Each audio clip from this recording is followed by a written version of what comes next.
গ্ৰহণ কৰিবলগীয়া সাৱধানতা 1 নম্বৰ চাবোন আৰু পানীৰে নিয়মীয়াকৈ হাত ধুব লাগে বা 60% এলকহল থকা চেনিটাইজাৰেৰে হাত পৰিষ্কাৰ কৰিব লাগে। 2 নম্বৰ কাহ বা হাঁচি মাৰিলে ভাঁজ কৰা টিছু কাগজেৰে মুখ ঢাকিব লাগে। এই টিছু কাগজ সুৰক্ষিত পন্থাৰে আৰু ক্ষিপ্ৰতাৰে নিক্ষেপ কৰিব লাগে। ৰূপালী তুমি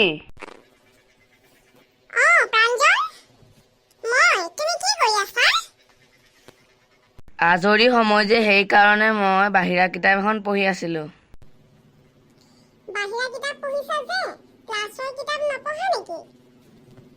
কেতিয়াবা বাহিৰা কিতাপৰ পৰাও বহুত নলেজ পোৱা যায়। তোমাৰ দেউতাই চাকৰি কৰে কাৰণে বাহিৰা কিতাপ মাহেকীয়া আলোচনীও কিনিব পাৰে, কিন্তু মোৰ দেউতাই দিন হাজিৰা কৰি ঘৰৰ খাদ্য বস্তু আনিবনে বাহিৰা কিতাপ কিনিব? তুমিয়ে কোৱাচোন। তুমিতো আজৰি সময়ত মোৰ পৰাও কিতাপ নি পঢ়িব পাৰিবা। ছাপ'জ মই তোমাক কথা এটা কৈছোঁ দেই। মানিছোঁ তোমাৰ দেউতাই দিন হাজিৰা কৰে, তোমালোককনো সপ্তাহত মাছ মাংস কেইদিন খুৱায়? কোৱাচোন। দেউতাই সপ্তাহটোত 3 দিন মাছ বা মাংস আনে। তুমিও দেউতাক ক'বা যে দেউতা আজি মাছ মাংস আনিব নালাগে, সেই টকাৰে মোক চহৰৰ দোকানৰ পৰা এখন ভাল কিতাপ আনি দিবা। কিন্তু দেউতাই জানো মোৰ কথা শুনিব? কিয় নুশুনিব? তুমি তেওঁ অতি মৰমৰ কন্যা, তাতে তুমি পঢ়াটো তীক্ষ্ণ। ঠিক আছে বাৰু, আজি দেউতাক কৈ চাম।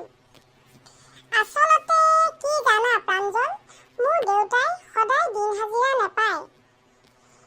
30 টকাহে মাছ মাংস নামত খৰচ কৰে আৰু দেউতাই বৰ কষ্ট কৰে। দেউতাই পকা মিস্ত্ৰী কাম কৰি ভাগৰি আহে, সেয়ে জুতি নাপালে ভাত খাবলৈ ইচ্ছাই নকৰে। তথাপি দেউতাক ক'ব লাগিব। ৰূপালী দেখোন, ভালনে তোমাৰ?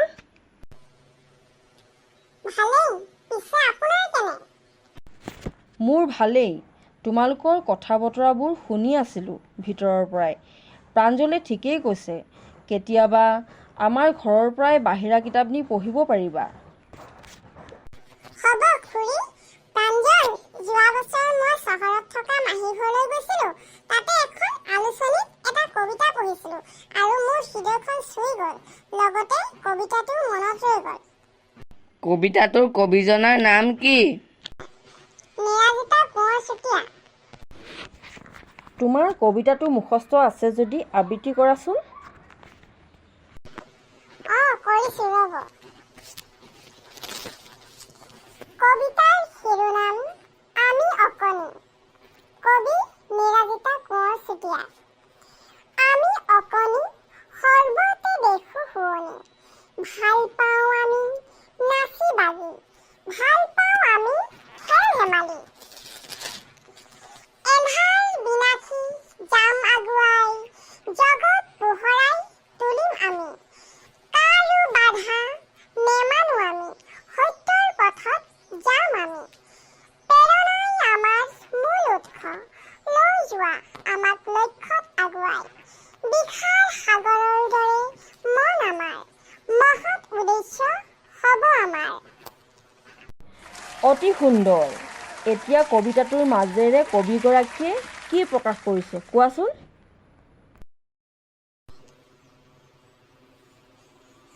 কবিতাটোৰ মাজেৰে কবিয়ে আমি নিচেই সৰু অৰ্থাৎ শিশু, সকলোতে ধুনীয়া দেখোঁ এইবুলি কৈছে।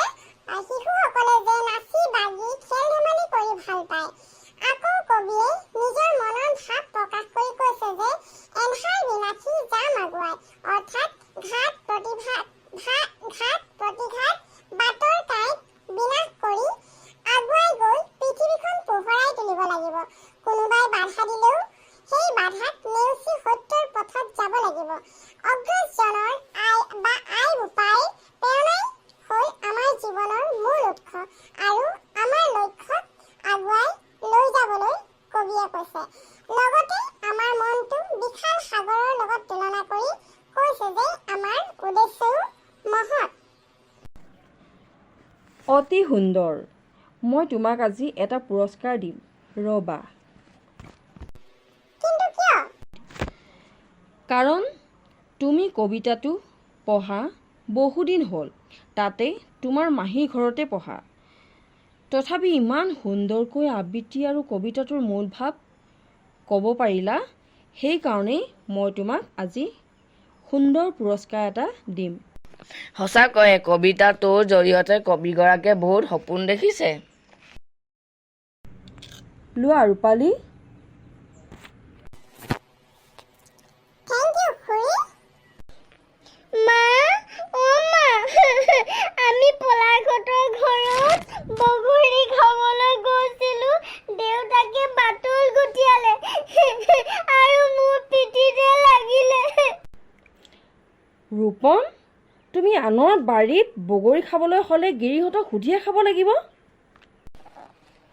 মা, বগৰী গছৰ তলত সৰি থকা বগৰীকেইটা খাবলৈ সুধিব লাগেনে? অঁ, লাগিবতো, যিহেতু বাৰীখন তোমাৰ নহয়।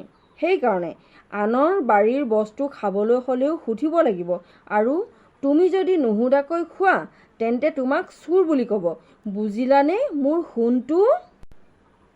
নেকান্দিবা, নেক্সট বাৰ গ'লে বাৰীৰ মালিকক সুধিহে খাবা। খুৰী, প্ৰাঞ্জল, ৰূপম, মই যাওঁ। বহুত সময় হ'ল, সন্ধ্যা হ'বই হ'ল। ৰ'বা, মই তোমাক আগবঢ়াই থৈ আহোঁ। পৰম শ্ৰদ্ধা ৰাইজসকল, আজিৰ কাহিনীৰ নাম হ'ল প্ৰেৰণা। লেখিকা শ্ৰীমতী নিৰাজিতা কোঁৱৰ চুতীয়া। ভিডিঅ'টো চাই কেনে পালে? যদি ভাল লাগিলে লাইক, শ্বেয়াৰ, কমেণ্ট কৰিবলৈ নাপাহৰিব।